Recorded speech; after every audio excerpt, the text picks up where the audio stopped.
नमस्कार, न्यूज की पाठशाला में आप सभी का स्वागत। मैं हूं सुशांत सिन्हा। ये वो पाठशाला है जहां सबकी क्लास लगती है। खबर का चैप्टर विस्तार से खोलता हूं ताकि इस दुनिया में जो घुमाने वाले बैठे हैं वो आपको घुमा ना सके, आप उस खबर के मास्टर होकर निकलें। और ये न्यूज का इकलौता फैमिली शो है क्योंकि खबर उस अंदाज में है कि आपको क्या, आपके बच्चों को भी समझ में आएगी। तो पाठशाला की शुरुआत, पहले अटेंडेंस, फिर आज की पाठशाला।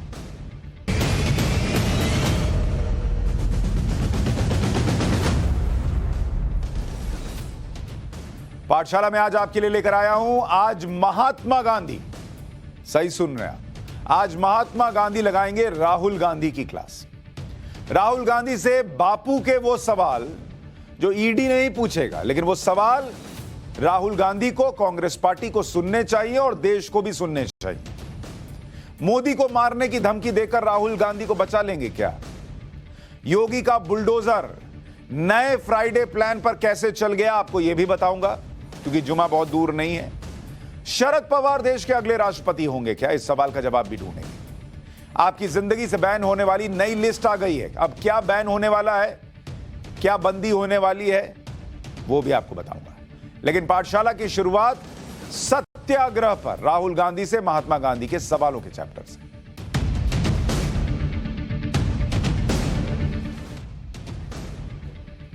सत्याग्रह, यह शब्द आपने कई बार सुना होगा। देश को अंग्रेजों से आजादी दिलाने के लिए महात्मा गांधी ने सत्याग्रह आंदोलन किए थे। लेकिन साल 2022 में सत्याग्रह का मतलब उस कांग्रेस ने कैसे बदल दिया जो कांग्रेस महात्मा गांधी के उत्तराधिकारी होने का दावा करती है, इसे आप पिछले 3 दिन की तस्वीरों से समझ लीजिए। राहुल गांधी से ईडी पूछताछ क्या कर रही है कि कांग्रेसी कार्यकर्ताओं को गुस्सा आ गया। यहां दिल्ली हो, पटना हो, कहीं भी हो, मौसम का पारा तो चढ़ा हुआ है ही, कांग्रेसियों का पारा चढ़ गया। इतना चढ़ गया कि उन्होंने ईडी ऑफिस के बाहर टायर में आग लगाकर विरोध जताया। ये तस्वीर है, सड़क पर टायर जल रहा है, आसपास से गाड़ियां धीरे धीरे निकल रही हैं, जाम लगा हुआ है। ये किस लिए कि राहुल गांधी से कैसे पूछ रहे हो? क्यों राहुल गांधी से क्यों नहीं पूछ सकते? क्यों नहीं पूछ सकते राहुल गांधी से? क्या राहुल गांधी इस देश के नागरिक नहीं है? क्या राहुल गांधी आम नागरिक नहीं है? क्या राहुल गांधी किसी लोकतंत्र में न रहकर किसी राजशाही में रहते हैं? क्या वो राजा हैं? क्या हैं वो कि उनसे पूछताछ नहीं हो सकती? आपसे, हमसे हो सकती है, राहुल गांधी से क्यों नहीं हो सकती? और होगी तो सड़क पर ये सब क्यों होगा? सत्याग्रह का नाम देकर शुरू हुए कांग्रेस प्रदर्शन में काफी अराजकता दिखी। दिल्ली में कार्यकर्ता हाथों में झंडा लिए पुलिस से भिड़ गए। ये सत्याग्रह है, देखिए जरा। पुलिस ने रोकना चाहा तो कार्यकर्ता जमीन पर लेट गए। पुलिस से भी बदसलूकी की। यह दिल्ली की तस्वीर दिखा रहा हूं, गुवाहाटी की तस्वीरें भी आपको दिखाता हूं। कांग्रेस के प्रदर्शन के दौरान कार्यकर्ता पुलिस से भिड़ गए। इस दौरान असम पुलिस के एसीपी पर हमला हो गया, वो घायल हो गए। तस्वीरें देखिए जरा।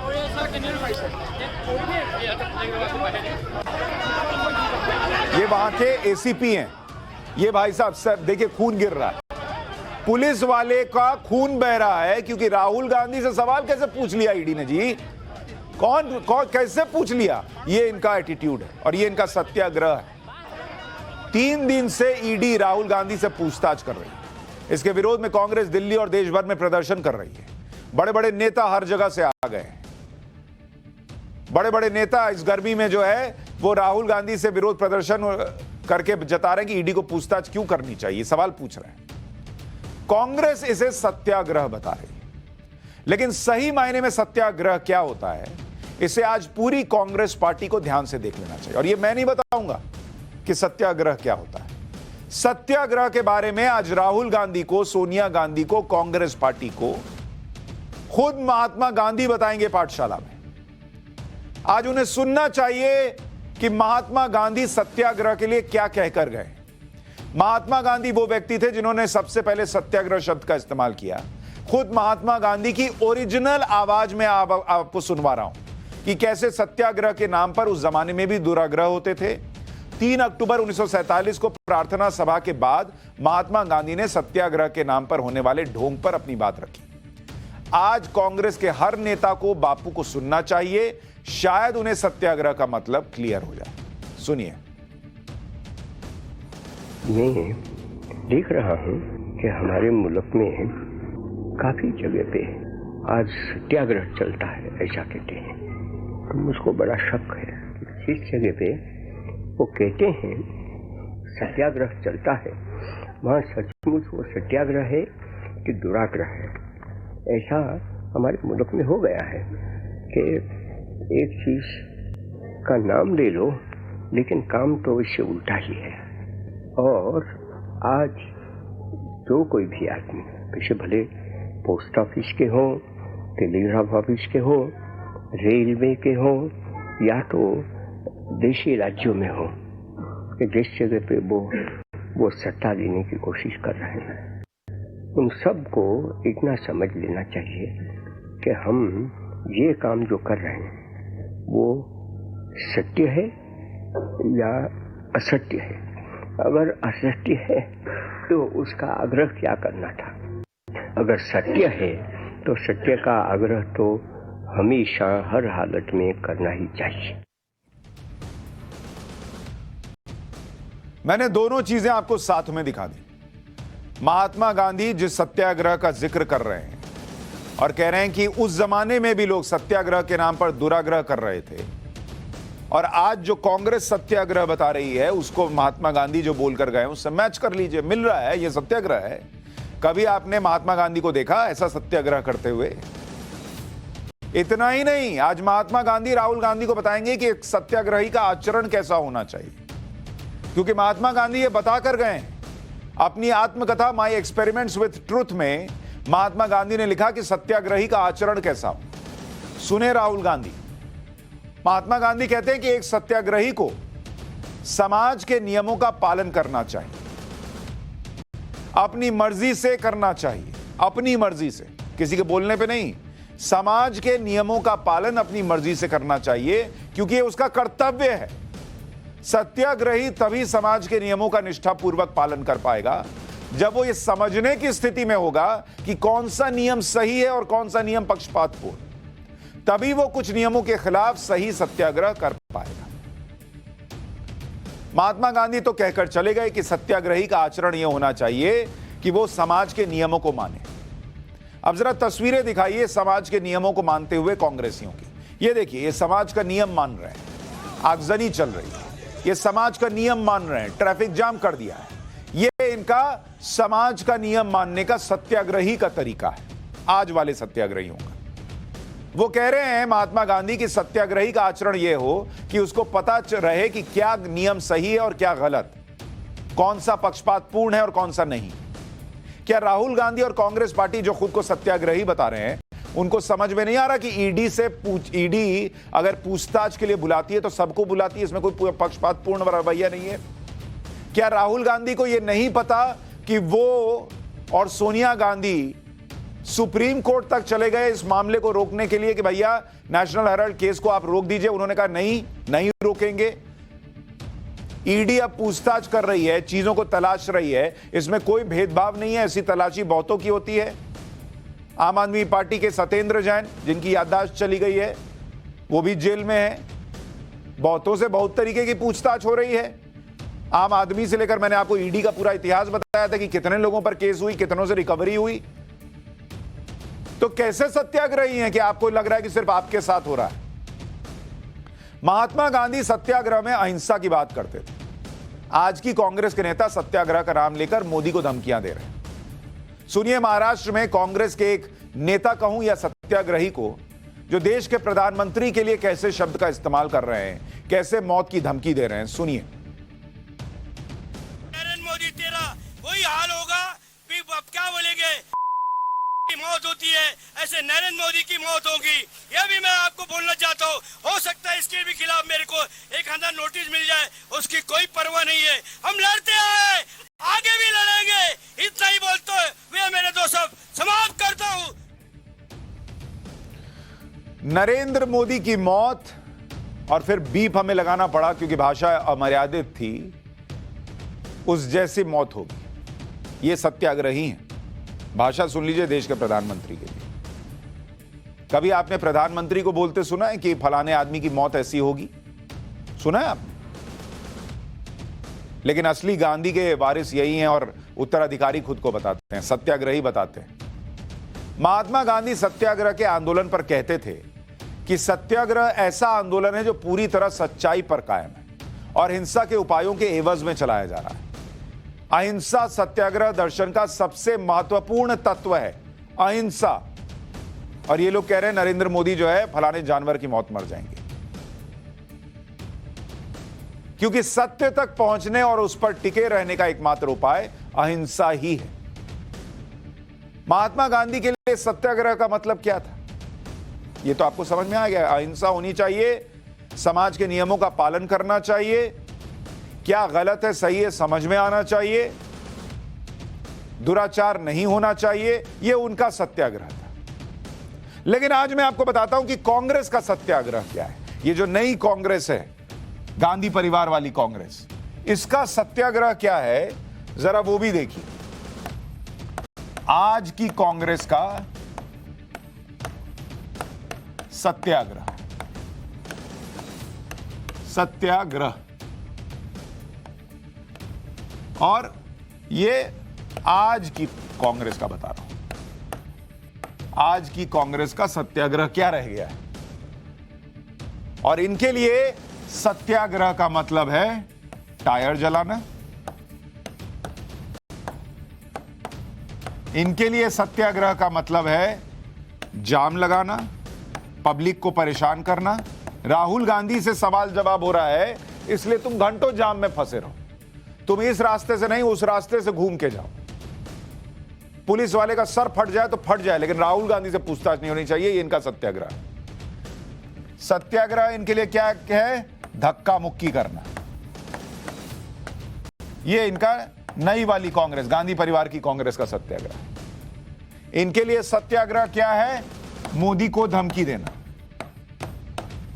ये इनका सत्याग्रह, और ये लोग खुद को गांधी के उत्तराधिकारी बताते हैं।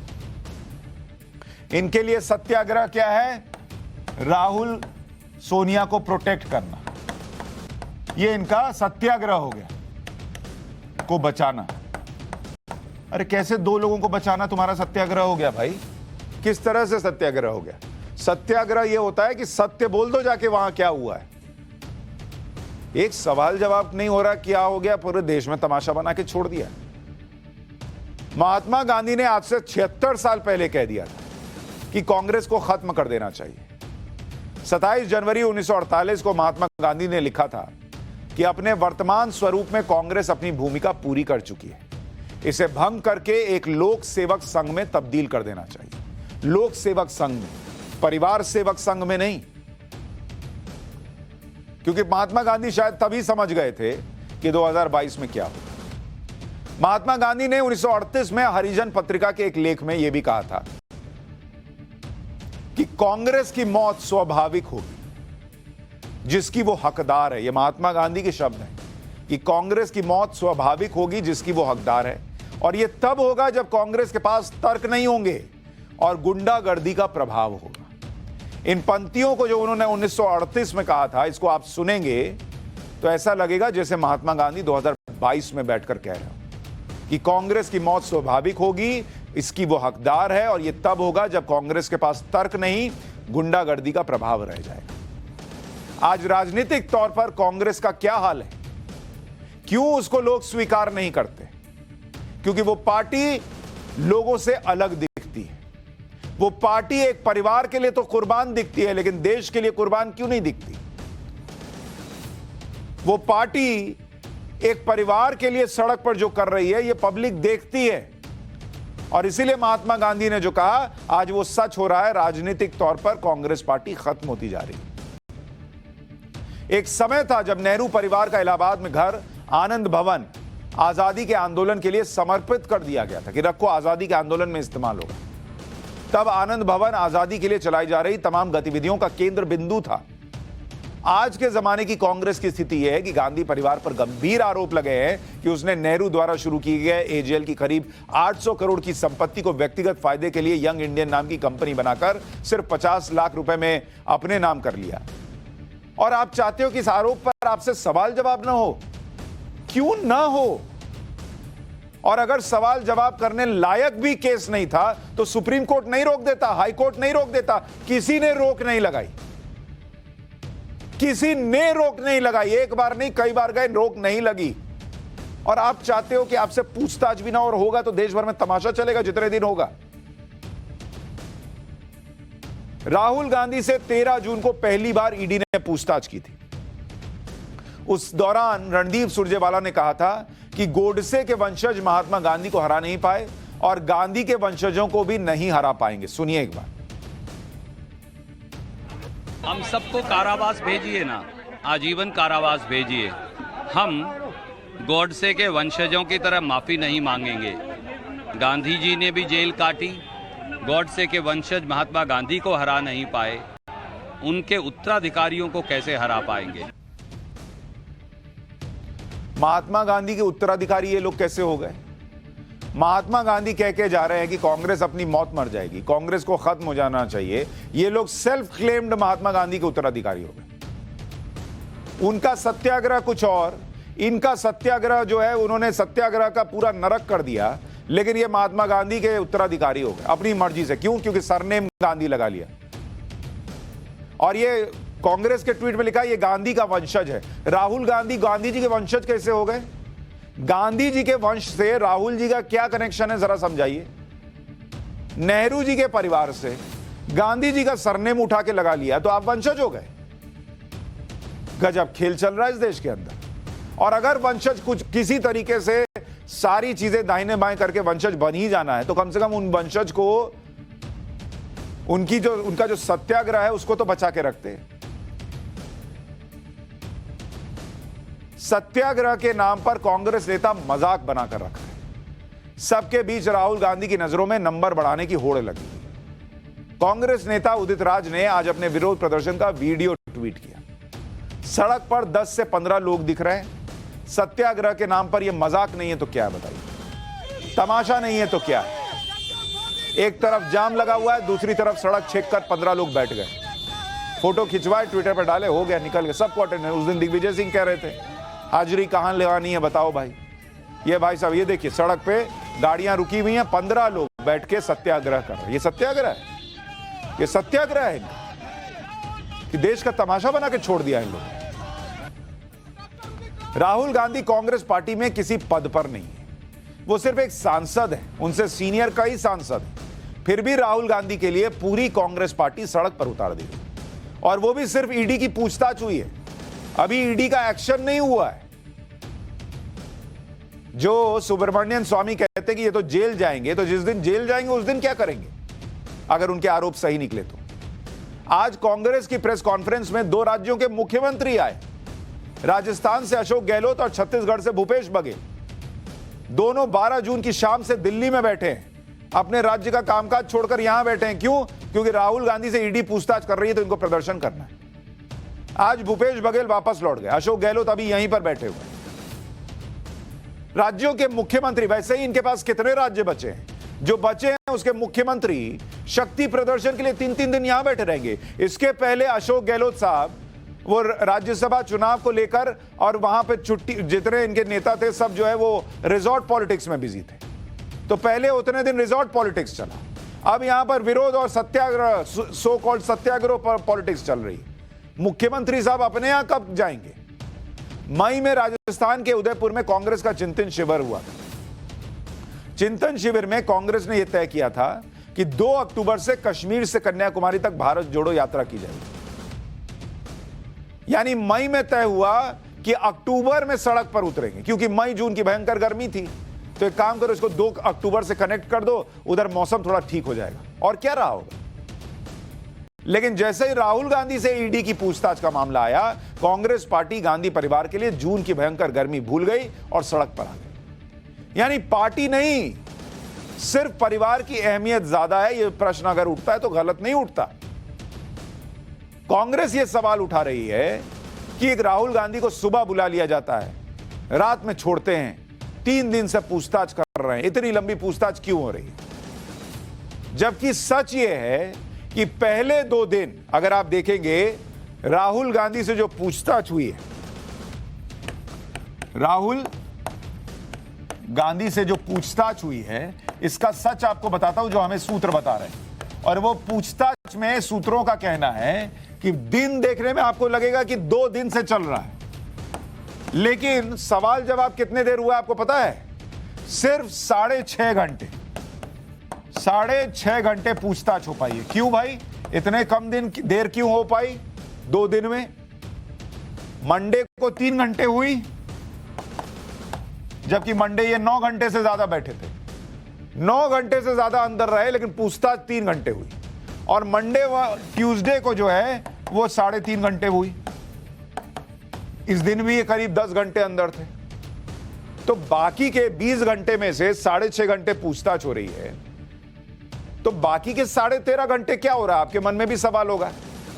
सोर्सेस कह रहे हैं हमारे कि बाकी वक्त राहुल गांधी अपने बयान को रिव्यू करने और उसे ठीक करने में लगा रहे हैं। क्या होता है जब ईडी पूछताछ करती है, एक तो सब कुछ ऑन कैमरा होता है, उसके बाद भी उनसे कहा जाता है, वो पूरा टाइप होता है, और उसके बाद उनको दिखाया जाता है कि देखिए ये लिखा गया है। राहुल गांधी फिर उसको बोलते हैं नहीं नहीं इसको यहां ठीक कीजिए, उसको वहां ठीक कीजिए, वहां ठीक कीजिए। फिर वो जाता है, फिर रीटाइप होता है, फिर आता है, फिर कहते हैं ना यहां ठीक कीजिए, वहां ठीक कीजिए। इसी में समय कट रहा है और बाहर माहौल ये बन रहा है कि इनसे 30 घंटे 20 घंटे पूछताछ हो गए। इस चैप्टर को आगे बताऊंगा, लेकिन अभी हमारे साथ वो शख्स जुड़ गए हैं जिन्होंने नरेंद्र मोदी को के मरने की बात की थी, शेख हुसैन। शेख हुसैन, आपका बहुत स्वागत है टाइम्स नाउ नव भारत पर न्यूज की पाठशाला में। आप सुन पा रहे हैं मुझे?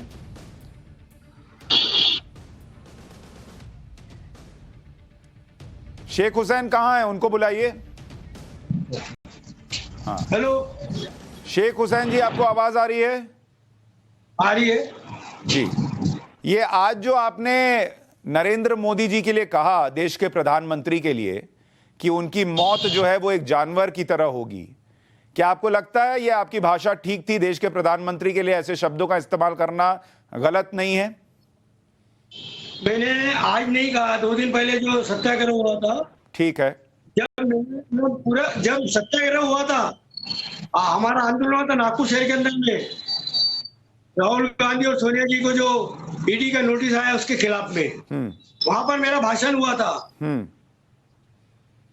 तो आप, अरे भाई आज कहा, परसों कहा, जब भी कहा, देश के प्रधानमंत्री को कह रहे हैं कि वो जानवर की मौत मरेंगे, ये भाषा ठीक है? आप मेरी बात सुन लो, पूरा भाषण तो पहले देख लो मेरा क्या है। सिर्फ वो एक ही बात को आप कर रहे हो, मोहरा है। मैंने जो क्या बोला वो तो नहीं देख रहे, आप बिल्कुल एंटी बात कर रहे हैं। अरे पूरी बात का क्या मतलब है? आपसे मैं पूरी बात करूं और कोई लास्ट में आपको गाली दे दे तो उसकी गाली सुनेंगे कि पूरी बात बैठ सुनने जाएंगे? देश के प्रधानमंत्री के लिए कोई ऐसी भाषा बोलता है क्या? मैंने गाली नहीं दिया, प्रधानमंत्री जी है वो, सब उनका सम्मान करते हैं, गाली नहीं दिया। तो गाली नहीं दिया तो क्या बोला? किसी आदमी को आपने सुना है ऐसा बोलते हुए कि ये तो जानवर की मौत मरेगा? ये गाली नहीं है तो और क्या है? नहीं, ऐसा ये मोहरे ऐसे दिए जाते हैं, कई बार दिए जाते हैं, दिए जाते हैं। ऐसा मुहावरा कोई राहुल गांधी और सोनिया गांधी के लिए देगा, आप बर्दाश्त करेंगे? राहुल गांधी सोनिया गांधी को क्या क्या नहीं बोलते? कौन बोलता है? करेंगे हम। कौन बोलता है? प्रधानमंत्री नरेंद्र मोदी बोलते हैं।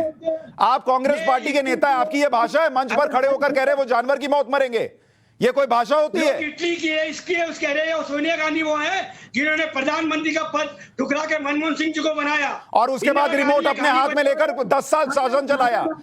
देखिए, सोनिया गांधी पे मुझे डिस्कस नहीं करना, सोनिया गांधी कितनी महान है। मैं आपसे ये पूछ रहा हूं, आप भाई लोकतंत्र में प्रधानमंत्री नरेंद्र मोदी चुने गए हैं, आप उनकी तुलना क्यों कर रहे हैं कि जानवर की मौत मरेंगे? वो हमने तुलना नहीं की है, आपने बोला है। मैं आपको सुनवाऊं, आपने बोला है। आप उसको चाहिए, मेरे को मालूम है मैंने क्या बोला है। क्या बोला है? सबको पता है, पूरे दुनिया को पता है। बीप लगा के सुनाना पड़ रहा है, ऐसी बात बोली है। वो जो बोले हमने वो समझे क्या? क्या? अरे सबको समझ में आ रहा है। राहुल गांधी क्या इस देश में ईडी पूछताछ करती है? इतने हजारों लोगों से करती है। राहुल गांधी कौन है, उनसे पूछताछ नहीं होगी? अरे राहुल गांधी कौन नहीं, राहुल गांधी देश के नेता है। तो देश के नेता है तो क्या उनसे ईडी पूछताछ नहीं कर सकती? जिसका इस देश के ऊपर में त्याग और बलिदान है, उनके पिताजी की हत्या कर दी गई। अरे तो पिताजी की हत्या हो गई तो राहुल गांधी से ईडी पूछताछ नहीं करेगी? ये कहां लिखा हुआ है संविधान में? बताइए ना मेरे को। ये तो अटल बिहारी वाजपेयी ने बोला था जब गुजरात का दंगा हुआ, तो ये पूरे देश के ऊपर में कलंक है। ये आपको अटल बिहारी वाजपेयी ने अलग से बोला होगा। ये आपको अटल बिहारी वाजपेयी ने अलग से बोला होगा कि ये देश के लिए कलंक है। मैं आपसे कह रहा हूं अटल बिहारी वाजपेयी कुछ बोले और होनोलुलु के राष्ट्रपति कुछ बोले, देश ने नरेंद्र मोदी को पीएम चुना, आप ऐसी भाषा का इस्तेमाल कर रहे हैं, आपको माफी मांगनी चाहिए। क्या बोले? आपको माफी मांगनी चाहिए देश के प्रधानमंत्री के लिए, एक चुने हुए प्रधानमंत्री के लिए ऐसी भाषा बोल रहे हैं आप। तो माफी काहे की मांगूंगा? गुनाह ही नहीं किया मैंने कोई, आप जबरदस्ती माफी का क्यों? आपकी भाषा कैसी है? मैं आपसे कह रहा हूं कि एक मिनट, यही भाषा आप सोनिया गांधी, राहुल गांधी के लिए बोल सकते हैं?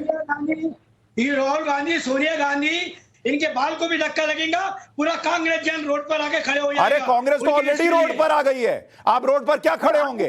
देश की पब्लिक ने आपको रोड पर खड़ा कर दिया, लेकिन इसका मतलब थोड़ी है कि आप मंच पर खड़ा होकर बोलेंगे कि देश के प्रधानमंत्री जानवर की मौत मरेंगे। अरे वो कहीं की भी होंगी, इस देश की बहू है, वो इटली की है तो क्या? अरे भाई ये सुनिए, ये आप अपने पास रखिए, देश की बहू है, हमारे घर में कोई उनको बहू नहीं मानता, अपनी मर्जी से आप देश की बहू ना बनाइए। मुझे ये बताइए, वो देश की बहू हो कुछ भी हो, मैं सोनिया गांधी पे कुछ नहीं बोल रहा, मैं सिर्फ इतना पूछ रहा हूं, आप देश के चुने हुए प्रधानमंत्री को जानवर की मौत मरेंगे ये क्यों कह रहे हैं? आपको माफी मांगनी चाहिए। ये मैंने बोला नहीं, मोहरा है वो मोहरे के तौर पर मैंने उदाहरण पेश किया। अरे मुहावरे के तौर पर ऐसा उदाहरण कोई राहुल गांधी पे देगा, आपको चलेगा? ये जो मोदी न्यूज इंडिया है ना, उनका ये बोलना है और इस तरीके से प्रचार कर रहे हैं मोदी, ये समझे क्या? हमने वैसा नहीं बोला। और आपने जो बोला वो सबके सामने है। मैं आपसे इतना पूछ रहा हूं शेख हुसैन जी, यही मुहावरा जो आपने मुहावरा बोला ना, यही मुहावरा कि जानवर की मौत मरेंगे, कोई अगर राहुल गांधी के लिए इस्तेमाल कर दे तो आप उसके साथ क्या करेंगे? आप उसको बोलेंगे ना कि गलत बोल रहे हो, उसको माला पहनाएंगे क्या? है? अरे ये तो छोड़ो, मैंने बोला, ये तो मोहरा बोला, इससे ज्यादा बोल दिए बीजेपी वालों ने, कई बड़े बड़े नेताओं ने। अरे भाई, बीजेपी वालों ने देश के प्रधानमंत्री को क्या बोला नहीं बोला वो बता दीजिए। किसी ने देश के प्रधानमंत्री को गाली दी है क्या? मनमोहन सिंह प्रधानमंत्री थे, मनमोहन सिंह प्रधानमंत्री थे, किसी ने बोला कि उनकी मौत कैसे होगी? आप कौन होते हैं देश के प्रधानमंत्री, कैसी मौत मरेंगे ये बताने वाले? आप कौन है? कौन है आप जो बोलेंगे कि नरेंद्र मोदी कैसी मौत मरेंगे? Who are you? कार्यकर्ता हूं, सिपाही हूं। सिपाही है तो सिपाही जैसा रहिए। सिपाही है कांग्रेस के तो सिपाही जैसा बर्ताव कीजिए। कौन कैसी मौत मरेगा ये ना बताइए आप। देश के प्रधानमंत्री हैं, वो चुने हुए प्रधानमंत्री हैं, देश की बड़ी संख्या में जनता ने उनको वोट दिया है, आप लोकतंत्र का अपमान कर रहे हैं। अरे वोट दिया तो है ना प्रधानमंत्री, मानते हैं ना देश के प्रधानमंत्री उनको, किसने बोला प्रधानमंत्री? हाँ, तो फिर वो कैसी मौत मरेंगे ये क्यों बोलने आए थे? ये क्यों बोलने आए थे? देखिए प्रधानमंत्री का भी काम क्या होता है, देश की समस्या की तरफ ध्यान देना। आज बेरोजगारी है, किसानों की समस्या। अरे भाई, बेरोजगारी है तो पब्लिक उनको कुर्सी से उतारेगी। आप ये थोड़े ही कहिएगा कि प्रधानमंत्री नरेंद्र मोदी आपके राज्य में बेरोजगारी है इसलिए आप जानवर की मौत मरेंगे। ये कोई भाषा है? घर तोड़ डाल के उसके लिए बोलते नहीं आप अपनी बात कोई करते हैं। मैंने क्या बोल दिया? अरे मैंने मोहरा बोला, मैंने कोई बुरी बात थोड़ी बोला। अरे उसको मोहरा नहीं मुहावरा बोलते हैं, पहली बात। दूसरी बात, मुहावरे में भी ऐसी बात नहीं बोली जाती। कैसी बात बोली जाती है? बहुत सी बातें हम मुहावरे हमारे। अरे मुहावरा मत कीजिए, मुहावरा बोलते हैं उसको, मुहावरा। हम मुहावरा बोलते हैं उसको, वही बोल रहा हूं मैं। हाँ, तो मैं ये कह रहा हूं कि अगर देश की करोड़ों की, भाई मुझे ये बताइए, नरेंद्र मोदी को देश ने चुना ना, सुनिए मेरी बात, वो मत सिखाओ। शेख हुसैन जी 5 साल कांग्रेस का अध्यक्ष रहा, मेरे कार्यकाल के अंदर में नागपुर शहर है, कालचनी का शहर है, यहाँ पर मेरे कार्यकाल में पूरी महानगर पालिका, लोकसभा, विधानसभा पूरी जीत किया है। मेरे को नागपुर शहर मानता है और मैंने घंटा नाच चलाया। मैं अन्याय अत्याचार के खिलाफ में लड़ता हूँ। मैं कोई एक पार्टी की बात छोड़ो, कहीं भी अगर कोई जुल्म हो गए तो वहां जाके मैं लड़के न्याय दिलाने का काम करता हूँ। हमारी नेता सोनिया गांधी, महात्मा गांधी के हत्यारों का आप जन्मदिन मनाते हैं, उनका स्वागत करते और ये उनके बारे में आप क्रिटिसाइज नहीं करते, समझे क्या? और एक हमने क्या मुहावरा बोल दिया तो उसको ऐसा बवाल बना दिया कि क्या हो गया और क्या नहीं।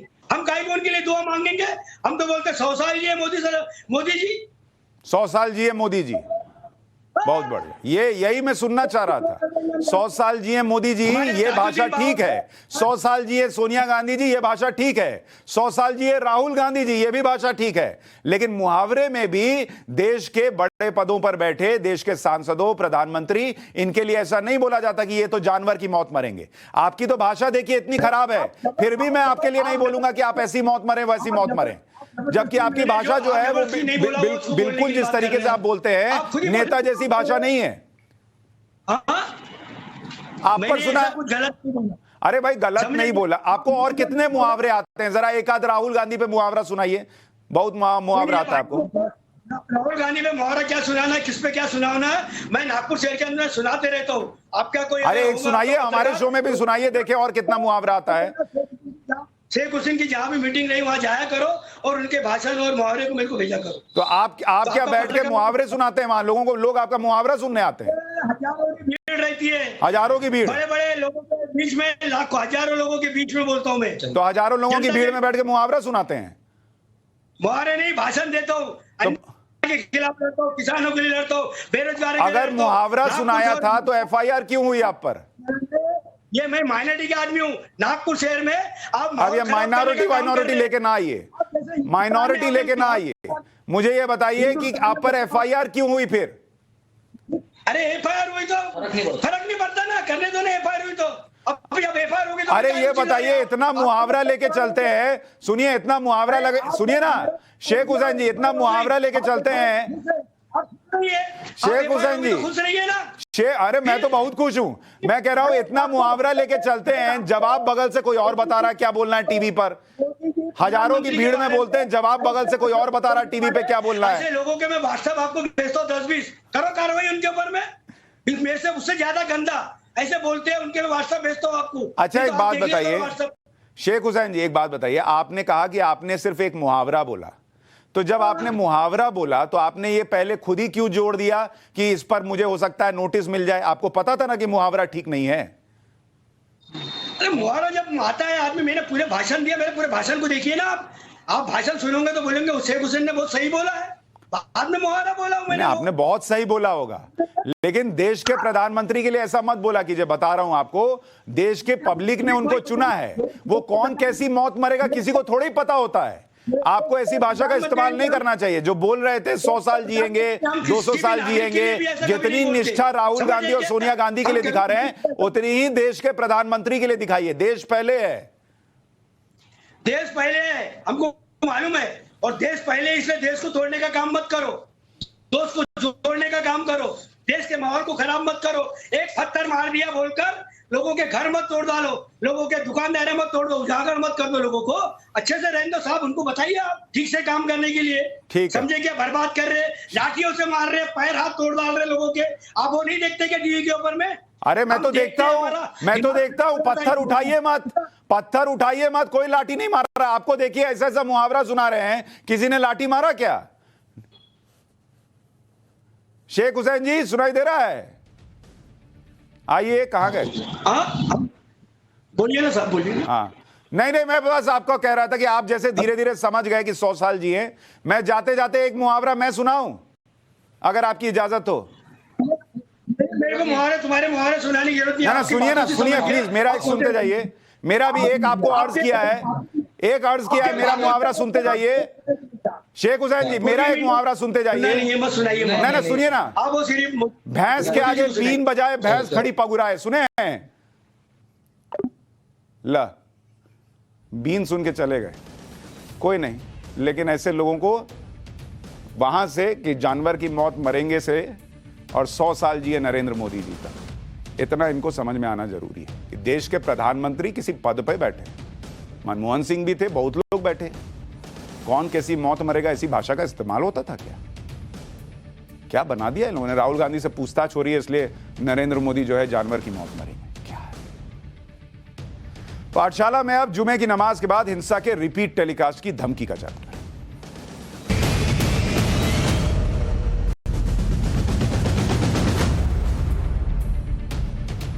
पिछले हफ्ते की जुमे की नमाज के बाद यूपी में हिंसा भड़की थी, इसलिए उम्मीद थी कि मुस्लिम समुदाय के रसूखदार लोग शांति की अपील करेंगे और इस बार ऐसा कुछ ना हो इसके प्रयास करेंगे। लेकिन तौकीर रजा जैसे मौलाना आग में घी डालने का काम कर रहे हैं लगातार। इत्तेहाद मिल्लत काउंसिल के अध्यक्ष तौकीर रजा ने 17 जून को बड़े विरोध प्रदर्शन की चेतावनी दी। इसमें महिलाओं और बच्चों को भी शामिल होने के लिए कहा गया। सुनिए। 17 तारीख को मेरा प्रदर्शन है। मुझे यकीन है कि हिंदू भाई जिस तरह मैंने पिछले जुमे को मदद की उस तरह अगले जुमे को मेरी मदद की जाएगी। जब दिल जला हुआ होता है ज़्यादा से ज़्यादा क्या कर सकते हो? लाठी चला सकते हो, गोली चला सकते हो, या पकड़ के जेल में डाल सकते हो। हम उसके लिए तैयार हैं। तौकीर रजा कैमरे पर तेवर दिखा रहे हैं, लेकिन उन्हें पता है कि यूपी पुलिस सख्ती बरत रही है, इसलिए उन्होंने प्रदर्शन की तारीख आगे खिसका दी। अब वो 19 जून रविवार को अपना प्रोटेस्ट करेंगे। वो अब प्रशासन से इजाजत लेने की बात भी कह रहे हैं। मौलाना तौकीर रजा, कुछ लोग पूछते हैं ना कि बुलडोजर चलने से क्या होता है। ये होता है फ्राइडे वाला प्रोटेस्ट संडे को चला जाता है, ये होता है बुलडोजर चलने से। मौलाना तौकीर रजा विरोध प्रदर्शन की धमकी दे रहे हैं, लेकिन अगर ये प्रोटेस्ट उत्तर प्रदेश में हुआ तो पुलिस भी सख्त एक्शन लेगी। मुख्यमंत्री योगी आदित्यनाथ ने निर्देश दिया है कि उपद्रवियों से सख्ती से निपटा जाए, जिसके बाद प्रयागराज में सुरक्षा बढ़ा दी गई। नमाज के बाद कोई हिंसा ना हो, इसके लिए खास निर्देश दिए गए। यूपी सरकार की सख्ती के बावजूद अगर हिंसा हुई तो फिर बुलडोजर तैयार है। प्रयागराज में हिंसा के आरोपियों की पहचान जारी है। पिछले शुक्रवार को बवाल करने वाले 59 आरोपियों की पहचान वीडियो फुटेज के आधार पर की गई। इन सभी आरोपियों की तस्वीर भी पुलिस ने जारी की है। इन आरोपियों के पोस्टर शहर में लगाए जा रहे हैं। पुलिस ने कहा है कि अगर आरोपियों ने सरेंडर नहीं किया तो कुर्की की कार्रवाई की जाएगी। इसके अलावा आरोपियों को पनाह देने वालों के खिलाफ भी कार्रवाई होगी। अब तक प्रयागराज हिंसा के मास्टरमाइंड जावेद पंप, मस्जिद के इमाम समेत 92 आरोपियों को गिरफ्तार किया गया है। यूपी के कई शहरों के साथ साथ झारखंड के रांची में भी पिछले शुक्रवार को हिंसा हुई, लेकिन उत्तर प्रदेश के उलट झारखंड की हेमंत सोरेन सरकार दंगाइयों को बचाने में जुट गई। कल रांची हिंसा के आरोपियों की तस्वीर जारी की गई, लेकिन जैसे ही जगह जगह पोस्टर चिपकाए गए, महज 2 घंटे के भीतर उन्हें हटा लिया गया। ऐसा बताया जा रहा है कि सीएम हेमंत सोरेन की पार्टी जेएमएम की आपत्ति के बाद पुलिस ने पोस्टर हटा लिए। सोरेन की पार्टी की दलील है कि सार्वजनिक जगहों पर पोस्टर लगाने से माहौल बिगड़ सकता है, लेकिन सवाल यह है कि जब ये लोग पत्थरबाजी कर रहे थे, सार्वजनिक संपत्ति को जला रहे थे, गोलियां चला रहे थे, तब क्या सोरेन सरकार को माहौल बिगड़ता नहीं दिखा? सवाल यह है कि झारखंड सरकार उपद्रवियों पर फुल एक्शन लेने से हिचक क्यों रही है? आखिरी हिंसा के आरोपियों से इतनी हमदर्दी क्यों है? और अगर पोस्टर चिपकाने से माहौल बिगड़ता है तो फिर पोस्टर छपवाए क्यों थे? अपनी जेब से तो छपता नहीं, हमारे आपके टैक्स से छपता है। तो क्या उनके घर में वॉलपेपर लगाने के लिए जो है वो आपने ये पोस्टर छपवाए थे, जो कुछ घंटे बाद हटा दिए? और मुख्यमंत्री तो कुछ कल खुद कह रहे थे कि तैश में कर दिया, आवेश में चीजें हो जाती हैं। तो आवेश में पोस्टर भी छपवाते हैं क्या? उत्तर प्रदेश में पिछले शुक्रवार को हुई हिंसा के बाद सरकार ने सख्त एक्शन लिया। अब तक उत्तर प्रदेश का एक्शन अगर आप देखेंगे, यूपी के अंदर क्या हुआ है, झारखंड का आपको बताया, यूपी में एक्शन देखिए। यूपी में 9 जिले में एक्शन हुआ है, जहां जहां पत्थर चले थे, और 350 आरोपी अरेस्ट किए जा चुके हैं। 350। देश के 9 राज्यों में हिंसा हुई थी, इतनी अरेस्टिंग कहीं नहीं हुई है। और इसीलिए लोगों को योगी मॉडल पसंद नहीं आता, क्योंकि हर जगह तो पोस्टर हटाओ, बचाओ, चलाओ, ये सब चल रहा है। वहां ताबड़तोड़ कार्रवाई चल रही है, बुलडोजर चल रहा है। 13 एफआईआर हुई है, 13 एफआईआर। मास्टरमाइंड जावेद के घर पर बुलडोजर चला है, तो बुलडोजर भी चल रहा है। यह है यूपी का मॉडल कि अपराधियों को नहीं छोड़ना है। 37 आरोपियों के घरों की जांच हो रही है। अवैध पाए जाने पर बुलडोजर से उन्हें भी तोड़ दिया जाएगा। हिंसा कंट्रोल करने के लिए अब हेलीकॉप्टर का भी प्रयोग होगा। यानी ब्रिटेन में जैसा मॉडल होता है, उस तरीके से उत्तर प्रदेश के अंदर भी हिंसा को रोकने के लिए हेलीकॉप्टर्स का इस्तेमाल किया जाएगा। तो तौकीर रजा का जो कार्यक्रम था वो तो संडे को हो गया, कि आगे शिफ्ट हो गया। अब इस जुमे को क्या होगा, यूपी पुलिस कह रही है तैयारी है पूरी। देखते हैं, उसके बारे में भी बताएंगे। पाठशाला में अब राष्ट्रपति चुनाव का चैप्टर।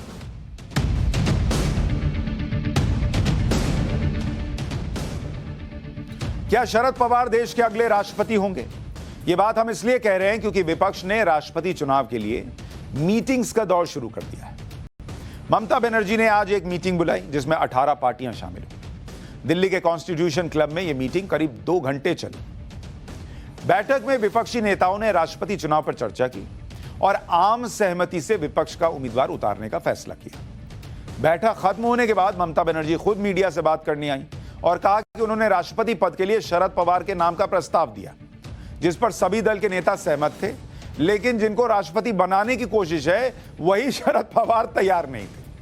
उन्होंने उम्मीदवार बनने से मना कर दिया। तो जिनको बनाना है वो बनाने वाले तैयार है, जिनको बनना है वो कह रहे हमको नहीं बनना, क्योंकि नंबर गेम मैंने आपको समझाया था कि नंबर गेम विपक्ष की तरफ नहीं है। तो शरद पवार को लग रहा है कि मैं इसमें क्यों फंसूं भाई। एक तो होगा कि शरद पवार राष्ट्रपति चुनाव में उतरे और हार गए। एक बार सुनिए क्या कहा गया। I personally, even all the members of the meeting, they unanimously suggested Sharad Pawar's name. Unanimously. If Sharad Pawar is agreed is okay, but he said he is not interested. Sharad Pawar के मना करने के बाद बैठक में दो और नामों की भी चर्चा हुई। पहला नाम जम्मू कश्मीर के पूर्व मुख्यमंत्री और नेशनल कॉन्फ्रेंस के नेता फारूक अब्दुल्ला का है। दूसरा नाम महात्मा गांधी के पोते और पश्चिम बंगाल के पूर्व राज्यपाल गोपाल कृष्ण गांधी का है। गोपाल कृष्ण गांधी कई देशों में भारत के उच्चायुक्त भी रह चुके हैं। ममता बनर्जी ने 22 राजनीतिक दलों के नेताओं को आज की बैठक में बुलाया था, लेकिन सिर्फ 18 पार्टियों के नेता आए। इसमें टीएमसी से खुद ममता बनर्जी थी, एनसीपी से शरद पवार पहुंचे हुए थे, समाजवादी पार्टी से अखिलेश यादव थे, पीडीपी से महबूबा मुफ्ती आई थी, कांग्रेस से मल्लिकार्जुन खड़गे गए थे, जेडीएस से पूर्व प्रधानमंत्री एचडी देवेगौड़ा थे, नेशनल कॉन्फ्रेंस से उमर अब्दुल्ला और आरजेडी से मनोज झा शामिल थे। इनके अलावा CPM, CPI, CPIML, Shiv Sena, DMK, JMM, RLD और आईयूएमएल के नेताओं ने भी बैठक में हिस्सा लिया। 4 अहम क्षेत्रीय दल ममता बनर्जी की आज की बैठक में शामिल ही नहीं हुए। इन 4 पार्टियों में आम आदमी पार्टी थी, तेलंगाना राष्ट्र समिति यानी टीआरएस थी, वाईएसआर कांग्रेस थी और बीजेडी, बीजू जनता दल। राष्ट्रपति चुनाव में इन पार्टियों का वोट कितना है जो आज नहीं आए, अगर आप देखेंगे तो आप देखिए आम आदमी पार्टी वो नहीं आई। तो आपके पास कितने वोट है, अगर आप देखेंगे उनके वोट की वैल्यू क्या है, क्योंकि दिल्ली और पंजाब में अब सरकार उनके पास है, तो उनके वोट की वैल्यू है 21,250 वोट वैल्यू आपको बता रहा हूं। ये आम आदमी पार्टी के पास। टीआरएस, तेलंगाना राष्ट्र समिति, ये भाई साहब भी नहीं आए। इनके वोट की वैल्यू कितनी है? 24,796। वाईएसआर कांग्रेस, जगन की पार्टी, वो भी नहीं आई। आंध्र प्रदेश में इनकी सरकार है, इनके पास 43,450 वैल्यू के वोट हैं। और बीजू जनता दल, बीजेडी, उड़ीसा में इनकी सरकार है, इनके पास कितने वैल्यू के वोट हैं? 31,686। तो अगर आप इन चारों पार्टियों के कुल वोट को जोड़ दें तो यह बैठता है 1,21,182 वोट। तो पहले ही विपक्ष के पास वोट कम है। 1,21,182 तो वैसे ही, अगर ये नहीं आए तो इसका मतलब साथ नहीं ना देंगे, तो ये वैसे ही कम हो गया। विपक्षी नेता तो बैठक कर ही रहे हैं, बीजेपी ने भी तैयारी तेज कर दी है। रक्षा मंत्री राजनाथ सिंह और अध्यक्ष जेपी नड्डा को दूसरे दलों से बात करने की जिम्मेदारी दी गई है, क्योंकि कंसेंसस बनाना है। सूत्रों के हवाले से खबर है कि राजनाथ सिंह ने ममता बनर्जी, मल्लिकार्जुन खड़गे, अखिलेश यादव से फोन पर बात भी की। बातचीत में विपक्ष के नेताओं ने कहा कि पहले सत्ता पक्ष अपने उम्मीदवार का नाम बताएं, या आप बताइए आप किसको राष्ट्रपति बनाना चाहते हैं। राजनाथ सिंह ने विपक्षी नेताओं के अलावा बिहार के मुख्यमंत्री नीतीश कुमार, ओडिशा के मुख्यमंत्री नवीन पटनायक से भी बातचीत की। बीजेपी की कोशिश है कि सर्वसहमति से राष्ट्रपति बन जाए। राजनाथ सिंह के अलावा बीजेपी अध्यक्ष जेपी नड्डा ने भी राष्ट्रपति चुनाव में उम्मीदवार के नाम सहयोगी दलों और कई विपक्षी दलों से बातचीत की। नाम नहीं बताया, लेकिन चर्चा की कि आप साथ दीजिए, हम बनाना चाहते हैं। जेपी नड्डा ने एलजेपी के पशुपति पारस, मेघालय के मुख्यमंत्री कोरनाड संगमा, आजसू के सुदेश महतो, नेशनल कॉन्फ्रेंस के फारूक अब्दुल्ला, इन तमाम लोगों से चर्चा की। इसके अलावा उन्होंने निर्दलीय सांसद नवनीत राणा और नागालैंड के मुख्यमंत्री से भी बातचीत की। अगर आम सहमति नहीं भी बनी तो भी बीजेपी अपने उम्मीदवार को आराम से जिता सकती है। ओडिशा के सीएम नवीन पटनायक और आंध्र प्रदेश के सीएम जगन रेड्डी की प्रधानमंत्री नरेंद्र मोदी से मुलाकात हो भी चुकी है। माना जा रहा है कि एआईएडीएमके का समर्थन भी बीजेपी को ही मिलेगा। राष्ट्रपति चुनाव में इस बार के आंकड़े अगर आप देखिएगा तो जो मैं आपको बता रहा था कि राष्ट्रपति चुनाव में जिसको अपना राष्ट्रपति बनाना है, तो कुल वोट राष्ट्रपति चुनाव के लिए कितने हैं? वो बैठता है 10,86,431। ठीक है। और जो जरूरी वोट है कि राष्ट्रपति बनने के लिए कितना वोट चाहिए आपको, 5,43,216। इतने वोट आपको चाहिए अगर आपको राष्ट्रपति बनना है। एनडीए और उनके सहयोगियों के पास कितना है? एनडीए प्लस अगर आप कह लीजिए एनडीए के पास, तो इनके पास 5,25,706 इतने वोट ऑलरेडी मौजूद हैं। तो मतलब इनको मिला जुला के करीब करीब 17,000 से कुछ ज्यादा, 18,000 से कुछ कम और 17,000 से कुछ ज्यादा वोट चाहिए। मात्र 17-18,000 वोट की जरूरत है। इसमें अगर आप बीजेडी का देख लें, जो अभी मैं आपको बता रहा था, आज बैठक में नहीं गए थे ना, इनके पास 31,686 वोट है और वाईएसआर कांग्रेस के पास इनके पास है 43,450 और इन दोनों से प्रधानमंत्री की मुलाकात हो चुकी है। तो इन दोनों को मिला दीजिए तो 74-75,000 वोट तो ऐसे ही बन जाता है और उनको चाहिए मात्र 18,000 के आसपास। अगर इन सब को मिला दीजिए तो एनडीए के, अगर मान लीजिए ये दोनों एनडीए के साथ चले गए तो ये मिला दीजिए तो एनडीए के पास वोट हो जाएगा 6,482 और जरूरत कितना है? 5,43,216। तो उससे कहीं ज्यादा है। जबकि विपक्ष के जिन 18 दलों ने आज बैठक की उनका वोट मिलाइएगा तो 3,86,953 बैठ रहा है। यानी विपक्ष के पास अभी एनडीए और उसके सहयोगियों से 2 लाख वोट कम है। 2 लाख। उसके बाद भी बैठक हो रही है और उसके बाद भी शरद पवार से कह रहे कि आप खड़े हो जाइए, आपको जिताएंगे। अरे 2 लाख वोट कहां से लाओगे? शरद पवार को समझ में आ रहा है। तो वो कह रहे नहीं, मुझे बनना ही नहीं है राष्ट्रपति। लेकिन ये पॉलिटिक्स इसलिए हो रही है क्योंकि ये भी दिखाना है कि विपक्ष है, क्योंकि ममता बनर्जी को यह भी दिखाना है कि मैं हूं जो सबको साथ लेके चल रही हूं। और आए कौन कौन नहीं है? आम आदमी पार्टी नहीं आई, जिनकी अपनी महत्वाकांक्षाएं हैं 2024 के लिए। टीआरएस नहीं आई, के चंद्रशेखर राव जो है उनकी अपनी महत्वाकांक्षाएं 2024 के लिए, वो तो नेशनल पार्टी भी बनाने जा रहे हैं, उनको भी प्रधानमंत्री बनना है। अरविंद केजरीवाल जी भी रेस में हैं प्रधानमंत्री बनने के, और ममता बनर्जी तो है ही हैं। राहुल गांधी तो ईडी के सवालों के जवाब दे रहे थे, तो मल्लिकार्जुन खड़गे चले गए कि चलो सुन के आते हैं क्या होगा। तो ये कवायद, पता है कि राष्ट्रपति नहीं बना सकते, लेकिन कौन कहां किसके साथ खड़ा है ये देखने के लिए भी था। पाठशाला में अब वक्त है दिन भर के टॉप ब्रेकिंग वीडियोस का।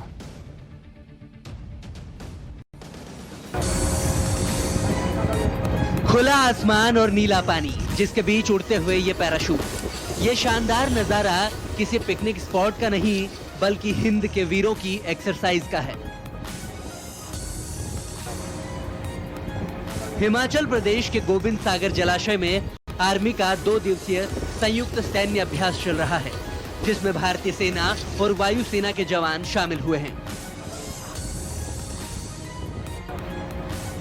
आसमान से समंदर तक दुश्मन को धूल चटाने के लिए की जा रही इस तैयारी में सेना के जवान हवा से पानी में लैंडिंग की प्रैक्टिस करते दिखाई दे रहे हैं। आपात स्थिति में कैसे दुश्मन से पार पाना है और उसकी रणनीति को चकनाचूर करना है, इसी के लिए पैराशूट के जरिए भारतीय सैनिक लैंडिंग का अभ्यास करते हुए नजर आ रहे हैं।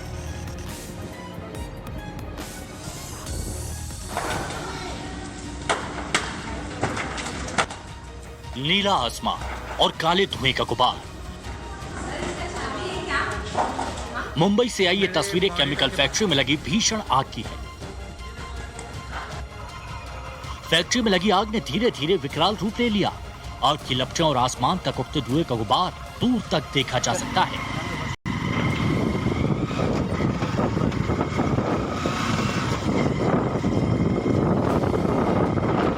बोईसर इलाके में एक इंडस्ट्रियल यूनिट में आग लगने की सूचना मिलते ही फायर ब्रिगेड की टीम मौके पर पहुंची। गनीमत रही कि आग के चलते कोई जनहानि नहीं हुई। मेरे मॉनिटर के पास। आसमान तक उठते धुएं की तस्वीरें महाराष्ट्र से आई हैं। मुंबई से सटे कोस्टल टाउन अलीबाग में आग में धधकती इस बिल्डिंग से धुएं का गुबार उठ रहा है। जिस बिल्डिंग में आग लगी वो एक थिएटर है जिसमें वेल्डिंग का कोई काम हो रहा था। इसी दौरान आग की चिंगारी ने विकराल रूप ले लिया, जिसके बाद की तस्वीरें आपके सामने हैं।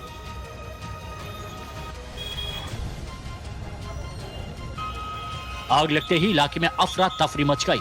आनन फानन में फायर ब्रिगेड की टीम पहुंची और आग पर काबू पाने में जुट गई।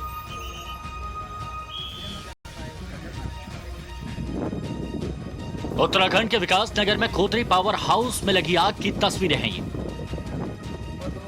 सबसे पहले पावर हाउस में यहां से धुआं उठते हुए दिखा, फिर धीरे धीरे आग की लपटें दिखने लगी और देखते ही देखते पावर हाउस में इस आग ने उग्र रूप ले लिया। आग लगने की खबर मिलते ही कर्मचारियों में हड़कंप मचा। आग की सूचना फायर ब्रिगेड को दी गई। फायर ब्रिगेड की 6 गाड़ियां मौके पर पहुंची और आग बुझाने का काम शुरू किया। काफी देर की मशक्कत के बाद आग पर काबू पाया जा सका। बताया जा रहा है कि आग लगने की वजह से प्लांट को करोड़ों का नुकसान हुआ है। अभी कुछ भी नहीं बता सकते, तो हम डैमेज को कितना हुआ है उसको स्टडी करेंगे, देखेंगे, एग्जामिन करेंगे, उसके बाद बताएंगे। आग अभी बुझ गई है और स्थिति नियंत्रण में है। बाकी जो मशीनें हैं, 3 मशीनें, उनको चलाने के प्रयास किए जा रहे हैं। जल्दी से जल्दी जो है उत्पादन स्टार्ट हो पाए, ये प्रयास है। आग बुझाने के बाद कर्मचारी पावर हाउस में मौजूद सामान को बाहर निकालते दिखे। आग लगने के कारणों का पता किया जा रहा है। असम के गुवाहाटी में बाढ़ और बारिश का कहर जारी है। लगातार हो रही बारिश के कारण गुवाहाटी के लोगों की मुश्किलें बढ़ती ही जा रही हैं। गुवाहाटी में सड़कें समंदर बनी हुई हैं और घर तालाब। सड़कों में भरे पानी की वजह से लोगों को आने जाने में काफी दिक्कतें हो रही है। गाड़ियां डूबकर पानी में चल रही हैं और पैदल चलने वालों का तो हाल ही मत पूछिए। पानी भरने के कारण नालियों का कचरा भी अब सड़कों पर आ गया है। देखिए, पानी के कारण इस शख्स की स्कूटी खराब हो गई, जिसके बाद इसे मजबूरी में स्कूटी को धक्का देना पड़ा। मौसम विभाग ने गुरुवार तक गुवाहाटी और उसके आसपास के इलाकों में भारी बारिश का अलर्ट जारी किया है। बारिश के कारण यहां के पहाड़ी इलाकों में भी अलर्ट जारी किया गया है। लोगों को पहाड़ी इलाकों में न जाने की सलाह दी गई है।